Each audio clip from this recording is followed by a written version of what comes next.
পরিবর্তন এই সংসারের শাশ্বত নিয়ম। কোনো রাজা নেই যিনি চিরকাল রাজা থাকেন, কোনো ধনী ব্যক্তি নেই যিনি চিরকাল ধনী থাকবেন। এই সংসারে সূর্যের স্থান নেওয়ার জন্য চন্দ্রিমার আগমন ঘটে। কোনো স্থান যাকে পতিত বলা হয়েছিল সেখানে মহল তৈরি হয়েছে, কোনো স্থান যাকে আজ মলিন বলা হয়েছে কাল সেখানে মন্দিরও স্থাপন হতে পারে। কোনো ঋতু চিরকালের জন্য থাকে না, কখনো সময় চিরকাল একরকম থাকে না। আজ যা আপনার কাছে রয়েছে কাল অন্য কারোর ছিল, আজ যে আপনার কাছে রয়েছে কাল তা অন্য কারোর কাছে চলে যাবে। আপনার সাথে কিছু থাকলে তা হলো আপনার কর্ম, কিন্তু সেই কর্মের পরিণামও আপনার নয়।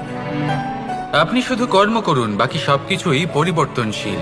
কিন্তু সেই পরিবর্তনকে দেখে ভয় পাওয়ার প্রয়োজন নেই, তাকে স্বাগত জানান। যদি আপনি হাসি মুখে সেই পরিবর্তনকে স্বাগত জানান, তাহলে এই পরিবর্তনও হাসি মুখে আপনার সাথে থাকবে। আসুন